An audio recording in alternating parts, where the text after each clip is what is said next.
อายตกบันไดเกือบหอบกันไปโรงพยาบาลค่ำคืนที่ผ่านมาออกมาโพสต์ขอโทษบอกว่าเสียงบ่ค่อยดีปานใดเพราะตนเองบ่ยอมพักผ่อนกราบทักทายสบายดี FC ทุกท่าน FC ทุกคนเนาะมาพบมาพอกับค่อยเจ๋เบาลาวคลิปนี้เป็นเรื่องราวข้อมูลข่าวสารการเคลื่อนไหวสดๆฮ้อนๆผ่านมาในค่ำคืนมื้อคืนนี้การขึ้นเวทีของเสียงวิหกของวันที่9ปะทะกับศิลปินดังจากฝากฝั่งของน้องคอปเตอร์ท่านผู้ชมก็หวังว่าทุกคนน่าจะสนุกสนานได้เห็น2คนนี้แสดงแล้วก็เทคแคร์บรรดาแฟนๆอยู่ทั้งด้านหน้าเวทีอย่างเต็มที่แต่ว่าถึงจังใดก็ตามอยู่ซื่อๆมื้อคืนนี้น้องอายก็ออกมาโพสต์ประกาศเคลื่อนไหวบอกว่าขอโทษแฟนๆน้ำเสียงอาจจะบ่ค่อยดีเพราะว่าตนเองบ่สบายย้อนว่า2มื้อบ่ได้พักบ่ได้พรแลนลงแต่นอกแลนลงแต่น้ำว่าจังซั่นว่าเด้ท่านผู้ชมเนาะเดี๋ยวค่อยจะพาทุกคนไปลงลึกถึงต้นปลายสาเหตุเนาะและอีกตัวหนึ่งหลังจากที่ลงจากเวทีมาแล้วเป็นอีหยังเป็นอย่างจึงบอกว่าเกือบหอบกันไปโรงพยาบาลเนาะเมื่อคืนนี้ก็แสดงอย่างเต็มที่แล้วแหละตามความสามารถของเด็กน้อยคู่หนึ่งในทานผู้ชมเนาะทั้งน้องคอปเตอร์หลังจากเห็นน้องอายออกมาเป็นทีเรียบร้อยแล้วน้องคอปเตอร์ก็ออกมาเป็นผู้ที่สองเนาะ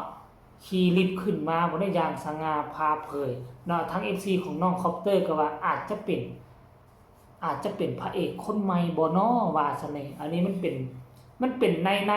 แล้วก่อนล้ำก่อนหนึ่งที่น้องอายตอนบ่ทันขึ้นเวทีแล้วมา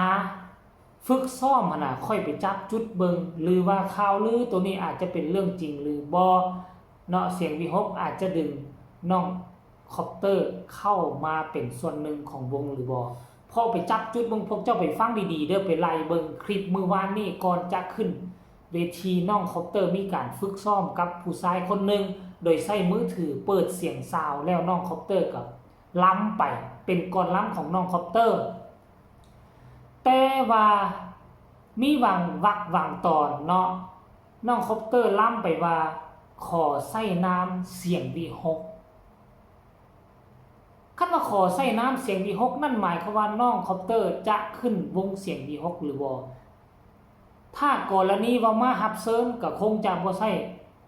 น้ำแล้วนี่หรือว่าด้วยความหู้เท่าผู้ถึงการบ่คันกรณีว่าฮับเซิร์นก็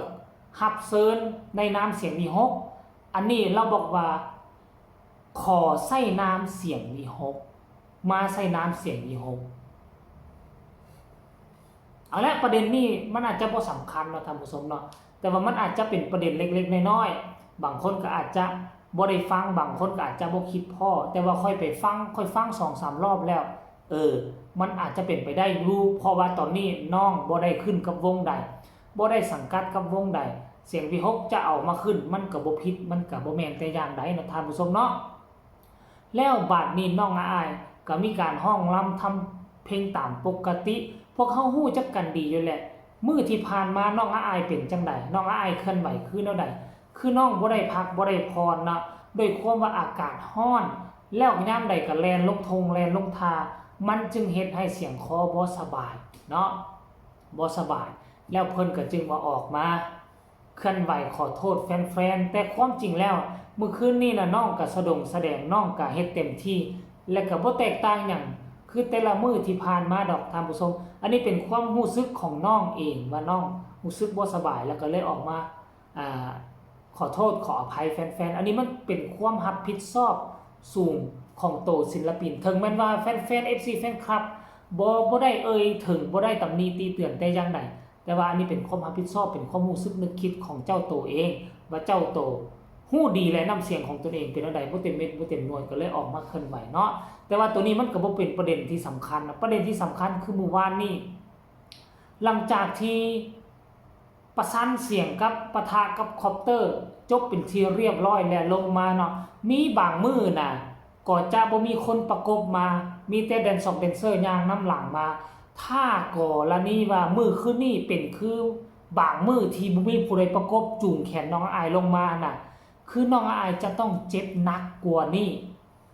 หัวจะต้องทิ่มลงพื้น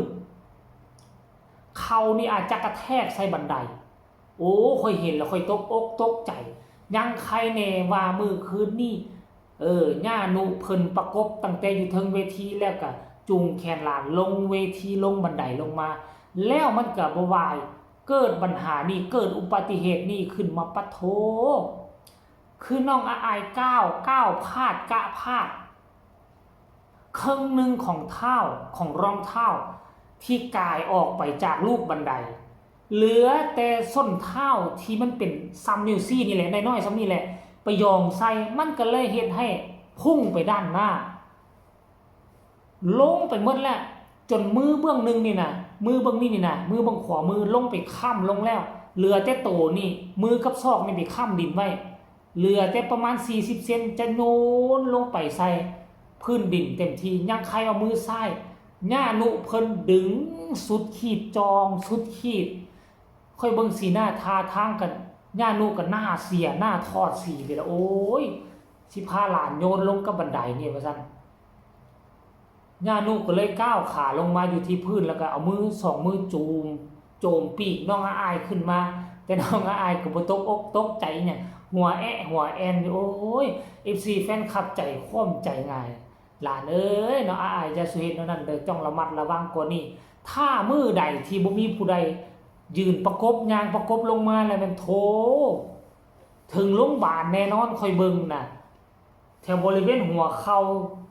แถวบริเวณสะโพกมันจะโยนใส่บันไดเต็มที่ทันทีล่ะท่านผู้ชมเนาะเอาให้ทุกคนไปเบิ่งคลิปนี้ซะก่อนเนาะแล้วจึงมาพ้อกันในช่วงต่อไป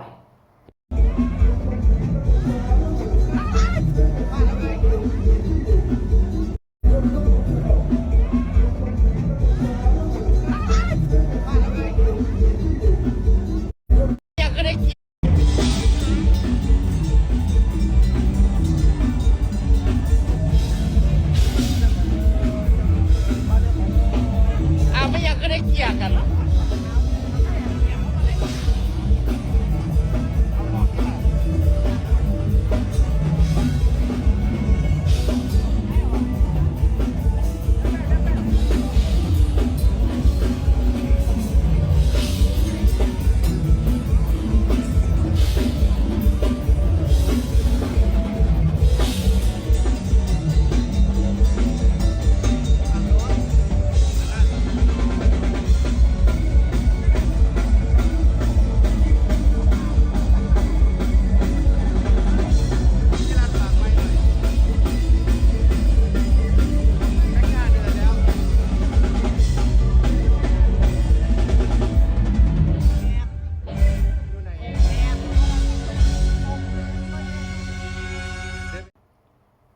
ทุกคนเห็นกันแล้วหรือยัง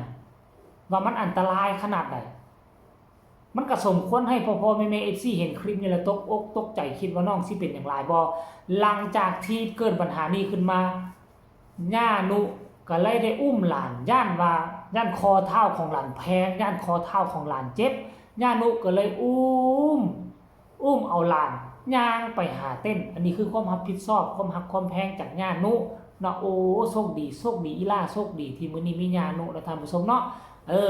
หลังจากที่เห็นแบบนี้แล้วพวกเจ้ามีคำตำหนิติชมแนวใดมีคำคิดคำเห็นแนวใดก็พากันส่งมาใต้คอมเมนต์เด้อฝากทุกคนกดไลค์กดแชร์กดติดตามให้แน่เพื่อจะบ่พลาดในคลิปต่อไปที่สำคัญอย่ากดข้ามโฆษณาเนาะพบกันใหม่ในคลิปหน้าสำหรับคลิปนี้ขอกล่าวคำว่าสบายดีก็แล้วกัน